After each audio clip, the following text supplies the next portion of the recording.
On ne sait vraiment pas ce qui va se passer dans la vie. Ça, ce n'est pas de nous, mais de Jeff. On l'a rencontré dans la préfecture d'Ibaraki, près de Mito. Ça fait un peu plus de 7 ans qu'il a commencé à fabriquer des lampions traditionnels japonais avec son beau-père. Il y a 3 ans, il a repris tout seul l'entreprise. En fait, on spécialise juste pour les gros lampions, on ne fait pas les petits. Donc, souvent, vous voyez dans les tombeaux ou les festivals, les petits comme ça, nous, on ne fait pas. Ah ben voilà. Ça, c'est le plus petit que je fais. Et donc, ça, c'est souvent ce qu'on appelle les kanban pour les restaurants, des choses comme ça. On aura le nom du restaurant ou les izakaya, des choses comme ça. Et donc,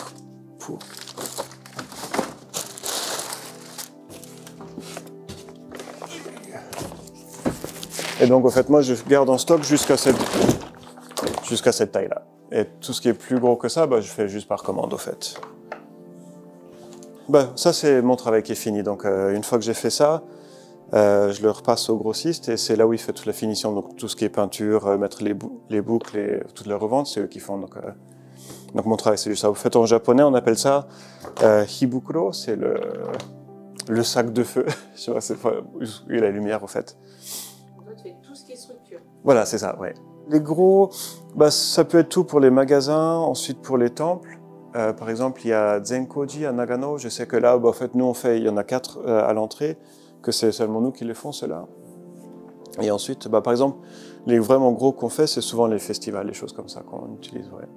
2 grands lampions fabriqués par Jeff sont d'ailleurs visibles à la gare de Mito. Mais avant d'arriver à ce résultat final, Jeff doit réaliser plusieurs étapes. Tout d'abord, la sélection des morceaux de bambou qui serviront à créer la structure du lampion. Ça, je vais le couper à la longueur que j'ai besoin. Il faut ensuite diviser le bambou. Et pour ça, il y a un outil particulier. Même pas besoin de forcer. Et donc là, je peux voir déjà, ça s'est bien passé, heureusement.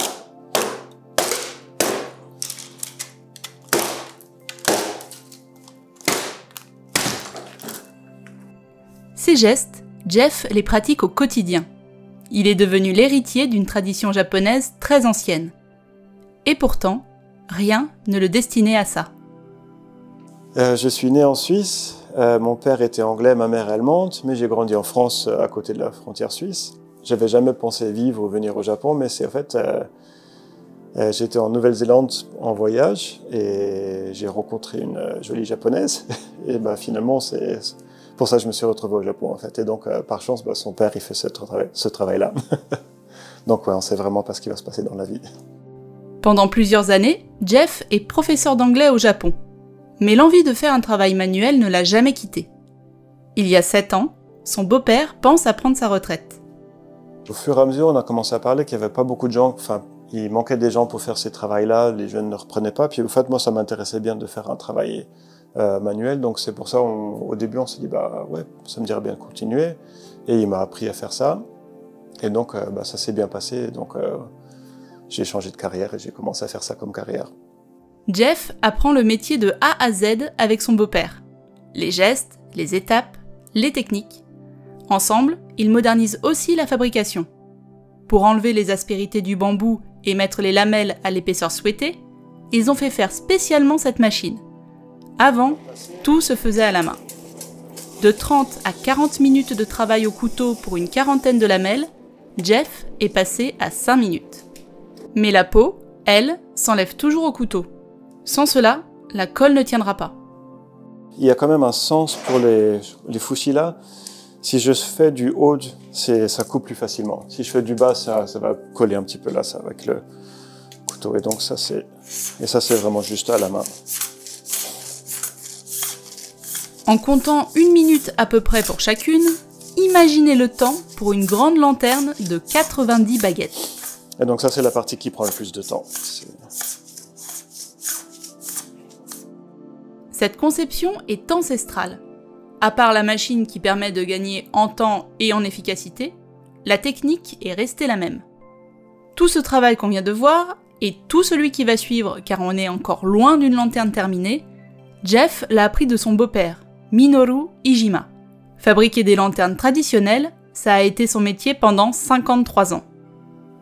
これが私が多分辞めると誰もいなくなると日本っていうか数少ないんですよ今ねこういうの作ってる人が。だから途絶えちゃう可能性もあるのでよかったですよついてもらって。Les premières années, c'était vraiment, on a tout fait ensemble, tout ce qui est, il m'a tout appris, mais surtout, par exemple, tout coller le papier, on a vraiment tout travaillé ensemble pendant 2-3 ans. Et je crois que c'est là où il a dit, bon, bah, là, tu peux commencer à travailler tout seul. Et donc, pendant les 2 ans qui suivaient, donc, on a chacun travaillé de notre côté, au fait. Bon, il était toujours là pour me donner un coup de main. Et donc, ensuite, maintenant, il y a 3 ans, c'est là où il a vraiment pris sa retraite. Je pense qu'il s'est senti, j'espère qu'il s'est senti assez, que je puisse reprendre le travail, au fait. Revenons à la fabrication des lampions. Les lanières sont coupées, débarrassées de leur peau. Et maintenant? Les plus petits qu'on voit en général, ils sont montés sur le moule et c'est un long fil de bambou, au fait, qui font tourner dessus. Donc c'est vraiment un truc continu, tandis que là, c'est vraiment un par un. Dans le temps du shogun, il y avait les samouraïs de Mito qui étaient assez pauvres. Et donc, ils ont dû commencer à travailler eux-mêmes. Et ils ont commencé à faire les lampions. Et une des raisons qu'on ait connu, nous, c'est qu'au fait, les nôtres, ils sont assez costauds. C'est les lanières, si vous voyez les trucs traditionnels japonais, c'est vraiment tout fin. Tandis que là, ils sont vraiment costauds. Et donc ça, ça vient de ça. Ça, c'est le bas et le haut, qu'on met à l'inverse. Ce qui est en haut et en bas, c'est tous les longueurs différentes. Donc là, j'ai déjà précoupé. J'ai un peu les longueurs de base que j'ai besoin. Par exemple, ça, c'est celui-là, là, de base. Et donc, il me faut 200 cm, il m'en faut 19 au milieu, et ensuite ce qu'il y a en haut et en bas. Ça, c'est juste de la colle normale à bois. En fait, je vais juste coller le papier au papier. Quand je l'ai fini, comme ça, maintenant, je peux encore le glisser, l'ajuster. Donc, quand je le mets sur le moule, je peux vraiment le serrer bien, puis après, ce qui reste encore, je vais le couper après. Jeff doit ensuite donner une courbure particulière au cercle. Bien les arrondir pour qu'ils prennent au mieux leur place sur la structure. Une opération qu'il réalise à la main, ou s'il en a beaucoup ou de grande taille, en s'aidant d'un système simple mais ingénieux créé par son beau-père.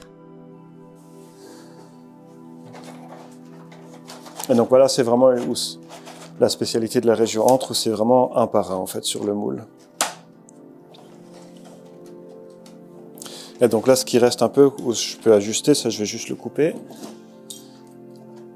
Parce qu'en fait, si je l'enlève pas, quand on plie le lampion, il y a un risque que ça va percer le papier. Donc là, on a les marqueurs. Il faut vraiment, c'est plus esthétique, si possible, que ce soit vraiment la même, pareil, parce qu'en fait, ça se voit assez après si on fait des erreurs. Et surtout s'il y a un côté qui penche. Donc ça, c'était un des trucs assez difficiles au début, parce qu'en fait, comme celui-là, c'est vraiment tout fait un peu... Bon, on a les marqueurs là, mais ça marche pas toujours bien. Et ensuite, comme j'ai dit, certains bambous se tordent naturellement. Donc là, il faut toujours ajuster. Donc par exemple, celui-là, ça, je peux facilement le faire du début à la fin en une journée. J'ai déjà mon bambou qui est préparé de base d'hier, et donc j'ai juste à couper, mettre en cercle, mettre là-dessus, mettre le fil et coller le papier, puis une journée ça suffit. Après, le plus grand que je fais, il me prend presque une semaine pour tout finir. Et donc ensuite, il faut que je mette le fil aussi, pour que ça tienne ensemble. À chaque lanterne, son fil. Il y en a de différents diamètres, selon la taille de la lanterne.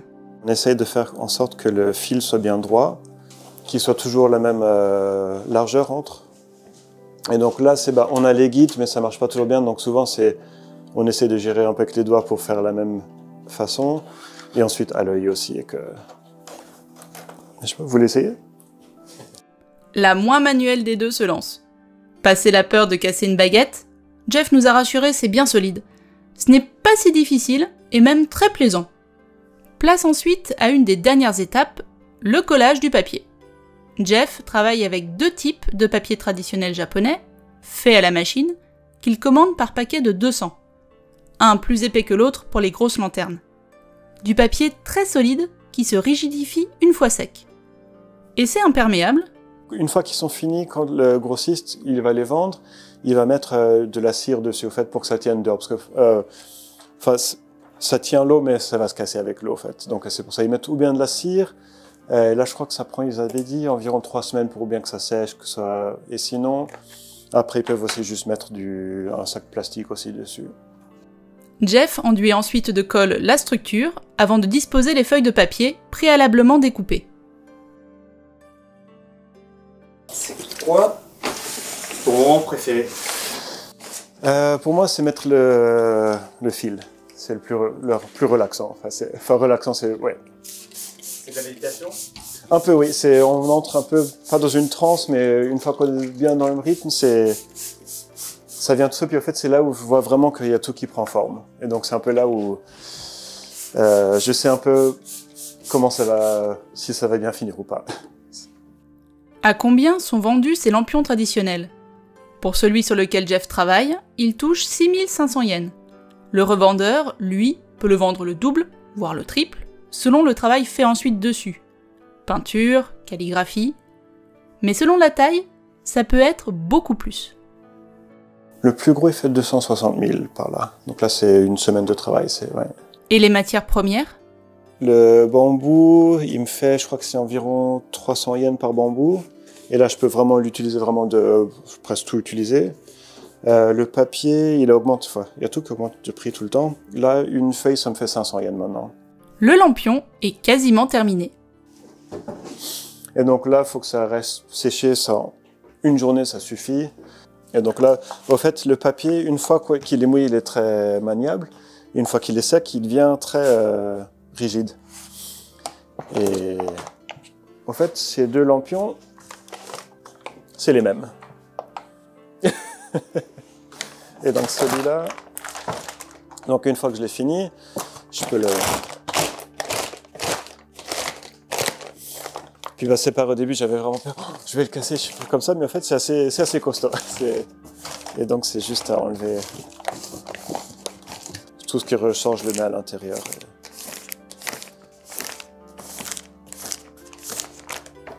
Et donc voilà, puis après c'est fini.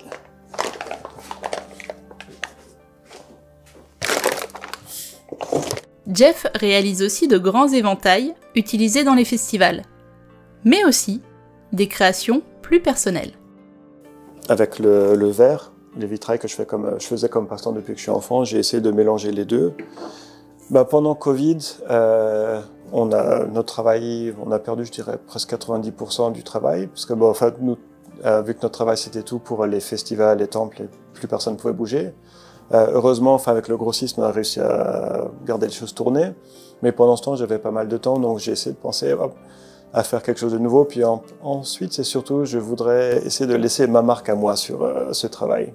Surtout faire quelque chose avec les vitres comme ça, personne ne le fait au Japon, donc c'est un gros avantage pour moi. Et ça me rend beaucoup de plaisir aussi de le faire. Merci à Jeff et à sa famille pour leur accueil et pour avoir partagé avec nous cette belle histoire de passion et de transmission. À bientôt sur Culture Japon pour d'autres découvertes.